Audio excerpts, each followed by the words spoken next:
Since we saw you last, there's been some good news about the Nova Bus factory that's closing in a few months. Another Canadian bus manufacturer is planning to buy the factory, move in this summer, spending $38 million to upgrade the factory.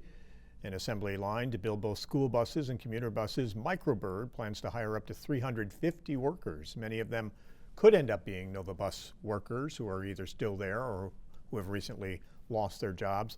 But this is good news for the region that came the week of Thanksgiving. It's incredible news for our region, and I know you heard Gary Douglas from the North Country Chamber talk about it. We got a very nice Thanksgiving, Christmas gift here.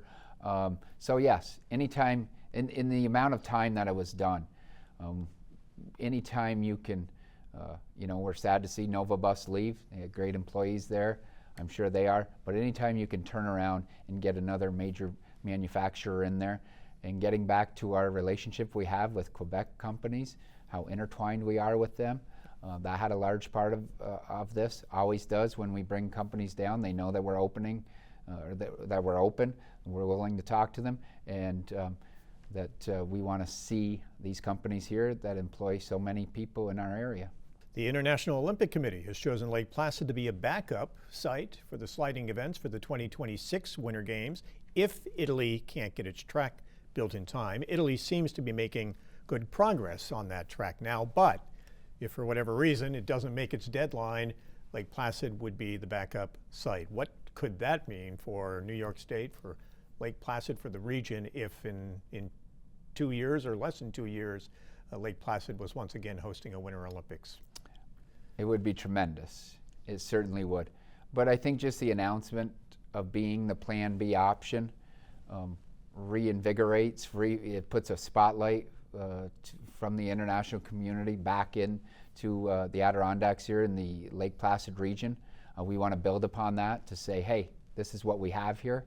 New York State has invested a lot of money in rebuilding those Olympic legacy sites there.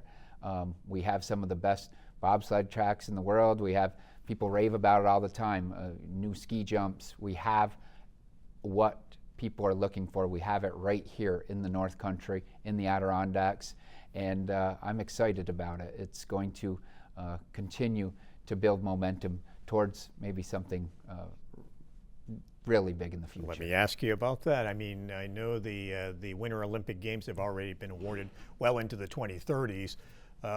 Salt Lake City being the last to be chosen as a site. But do you think down the road, in another 10, 15, 20 years, that New York State and Lake Placid ought to try to host another Olympics? Absolutely, and I think there's people, I know there's people that always have their eye on that, always working towards that. We know we need to partner up with a major city to make that happen, and making that connection as well, and just showing people, like we had said, the backup plan for 26, it'd be great if we could get it, but I think all this exposure just shows the international community and shows everyone what we have right here in New York State, and I think it's always a possibility, and it's something that we should continue to work for.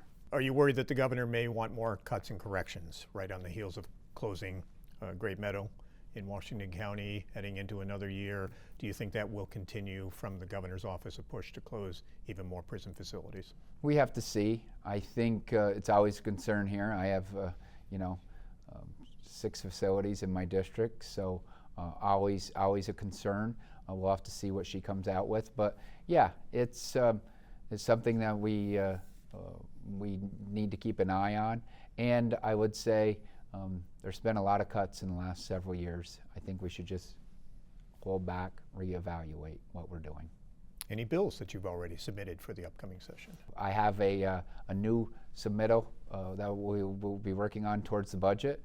It's to help local communities. It's a capital fund to help local communities with their wastewater and their water systems. What has happened in the past several years is that DEC has come in with policy to further regulate a lot of these facilities, and it's very costly. And a lot of these facilities we have around here in the North Country and throughout the state, their users just can't afford these major upgrades that is required now by DEC and by the health department to actually build those facilities. We're talking $7, $8, $10 million in some instances where we have 150 users on there. They can't afford it. So I'm proposing a fund, a specialized fund out of that to help these communities pay for some of these upgrades in these facilities. So we'll have to see where that goes, but that's going to be a major push for me in this upcoming budget.